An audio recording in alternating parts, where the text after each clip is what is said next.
اریبہ ایک چھوٹے سے گاؤں میں رہتی تھی۔ ماں باپ کا سایہ بچپن میں ہی چھن گیا تھا۔ ایک پرانا سا مکان، مٹی کے برتن اور ایک خستہ چھت، یہی اس کی دنیا تھی۔ صبح ہوتے ہی دوسروں کے گھروں میں برتن دھونے، صفائی کرنے نکل جاتی۔ لوگ اکثر کہتے تھے، یتیم بچی ہے، قسمت ہی خراب ہے۔ اریبہ کچھ نہ کہتی، بس چپ چاپ مسکرا کر کہتی، میرا رب میرے ساتھ ہے۔ ایک دن وہ جس گھر میں کام کرتی تھی وہاں مہنگے برتن ٹوٹ گئے۔ گھر کی مالکن نے غصے میں آ کر کہا، نکل جا میرے گھر سے، آج سے تیرا کوئی کام نہیں۔ اریبہ نے وضاحت دینے کی کوشش کی مگر کسی نے نہ سنی۔ وہ روتی ہوئی نکل گئی۔ جیب میں 1 روپیہ بھی نہ تھا، دل ٹوٹا ہوا تھا لیکن ایمان زندہ تھا۔ اس نے آسمان کی طرف دیکھا اور آہستہ سے کہا، یا اللہ، میں تنہا نہیں، تو میرا سہارا ہے۔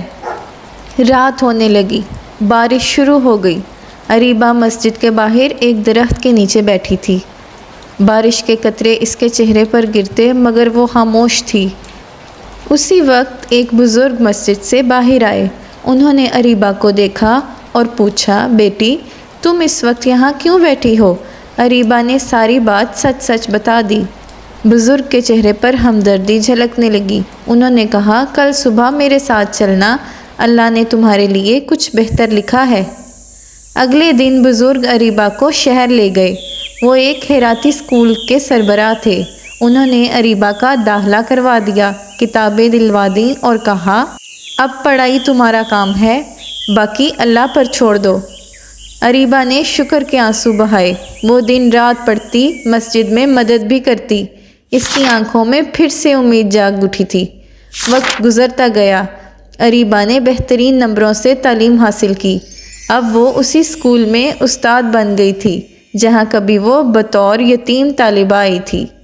وہ انہی بچوں کو پڑھاتی جو غریب تھے، جنہیں دنیا نے کمزور سمجھا مگر اللہ نے نہیں۔ ایک دن اسکول میں ایک عورت اپنے بچے کا داخلہ کروانے آئی۔ اریبہ نے پہچان لیا، وہی عورت تھی جس نے کبھی اسے گھر سے نکال دیا تھا۔ اریبہ نے مسکرا کر کہا، آپ کے بچے کا داخلہ ہو جائے گا۔